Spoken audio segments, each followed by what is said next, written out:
ఏంటి good morning, అందరూ బాగున్నారా? అందరూ బాగోవాలి, అందులో మనం ఉండాలి. ఇప్పుడు కొత్తిమీర ఎక్కువగా వస్తుందండి. కట్ట రూ. 10, 3 కట్టలు రూ. 20 ఇలా వస్తున్నాయి. ఇలా వచ్చినప్పుడు కొంచెం మనం నిలవ పచ్చడి చేసి పెట్టుకున్నాం అనుకోండి, మనకి చక్కగా కమ్మగా టిఫిన్కి కానీ రైస్కి కానీ చక్కగా జర్నీస్కి తీసుకెళ్ళడానికి కానీ చాలా టేస్టీగా ఉంటుందండి. అందులో కొత్తిమీర హెల్తీ కూడా. నేనైతే 3 కట్టలు తీసుకుని శుభ్రంగా కడిగి ఒక పొడి బట్ట మీద ఆరబెట్టాను. అలా ఆరిన కొత్తిమీరని సన్నగా తరిగి ఆరబెట్టుకున్నానండి. అలా తరిగిన దాన్ని ఆరబెట్టుకుని చక్కగా ఆరిన తర్వాత తడి లేకుండా చూసుకోవాలండి. ఎక్కడ తడి ఉండకుండా చక్కగా తడి ఎక్కడ ఉండకూడదండి. అలా తడి ఉంటే పచ్చడి పాడైపోతుంది. నేనైతే ముందుగానే చింతపండు పులుసు పావు కేజీ చింతపండు పులుసు తీసి పెట్టాను. దీనికైతే ఒక 200 గ్రాములు చింతపండు పట్టింది. ఇది బాగా వేపుకొనండి ఎక్కడ తడి లేకుండా తీసి పక్కన పెట్టుకోవాలి. నాకైతే ఒక 100 గ్రాముల కారం, ఒక 70 గ్రాములు ఉప్పు, ఒక 2 స్పూన్లు, ఒక పెద్ద స్పూన్ ఆవపిండి వేసుకున్నానండి. ఎక్కువ వెల్లుల్లిపాయలు వేసాను. టేస్ట్ అయితే చాలా బాగుంది. నేను కొంచెం బెల్లం కూడా వేసానండి. మా ఇంట్లో బెల్లం వేస్తే ఇష్టపడి తింటారు. బెల్లం వేయకపోతే అంత ఇష్టంగా తినరు. అందుకే నేనైతే బెల్లం వేసుకుంటున్నాను. మీకు నచ్చితే వేసుకోండి, లేకపోతే లేదు. బెల్లం వేస్తే కొత్తిమీరలో టేస్ట్ అనేది చాలా బాగుంటుందండి. నేనైతే ఇలానే కలిపేస్తాను. మీకు కనుక అలా నచ్చకపోతే కొంచెం మిక్సీ పట్టుకోండి. నేనైతే మిక్సీ పట్టలేదు, ఇది ఆవకాయ కాబట్టి ఇలాగే కలిపేసాను. చక్కగా బాగా వేపేసి తీసేసి ఇప్పుడు ఇదే ప్యాన్లో నేనైతే చింతపండు గుజ్జు తీసి పెట్టుకున్నాను కదా, అదైతే వేసేస్తానండి. ముందుగా ఉడకబెట్టే పెట్టాను, అయినా కూడా మళ్ళీ ఫ్రిడ్జ్లో పెట్టాను కదా, అది మళ్ళీ ఎందుకులే అని మళ్ళీ ప్యానంలో వేసి ఉడకబెడుతున్నానండి. కొంచెం ఎక్కడన్నా తేమ ఉంటే పోతుంది కదా.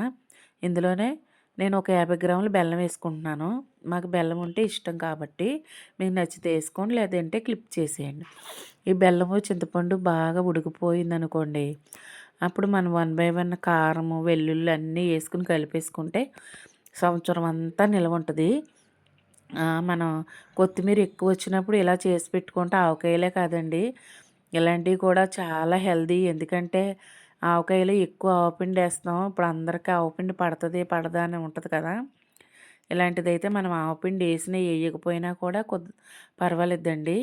ఇప్పుడైతే నేను ఒక 100 గ్రాములు కారం వేసుకుంటున్నాను. కారం 100 గ్రాములు, చింతపండు గుజ్జు 200 గ్రాములు, చక్కగా కొంచెం బెల్లం వేస్తాను కాబట్టి పులుపు బ్యాలెన్స్ అవుతుంది. మీరు బెల్లం వేయని పక్షంలో అయితే ఒక 150 గ్రాములు చింతపండు వేసుకోండి. అప్పుడు మీకు అంత పులుపుగా అనిపించదు. ఈ రెండు బాగా కలిసిన తర్వాత నేను ఉప్పు కూడా వేసుకుంటాను ఇందులోను. నేను ఒక 70 గ్రాములు ఉప్పు వేసాను. కారంతో సమంగా ఉప్పు వేయమండి మేము, ఉప్పు ఎక్కువైపోతుంది మాకైతేనే. అందుకు కొంచెం ఉప్పు తక్కువ వేస్తాను. సాలకపోతే మళ్ళీ వేసి కలుపుకుంటాను. కానీ ఒక 4-5 వెల్లుళ్ళు చక్కగా మిక్సీ కచ్చాబచ్చాగా పట్టానండి. అలా కచ్చాబచ్చాగా పట్టడం వల్ల ఫ్లేవరు బాగా పట్టి తినేటప్పుడు ఆ స్మెల్తోనే కడుపు నిండిపోయినట్టు అయిపోతుంది. అంత కమ్మగా అంత టేస్టీగా ఉంటుందన్నమాట. ఇవి కొంచెం బాగా వేగిన తర్వాత మొత్తం అన్నీ మనం ఇందులో కలిపేసుకుందామండి. అలా కలిపేసుకుంటే చక్కగా నూనెది పైకి తేరి చాలా టేస్టీగా ఉంటుంది. నేను ఇదంతా కలిపేసి పక్కన పెట్టానండి.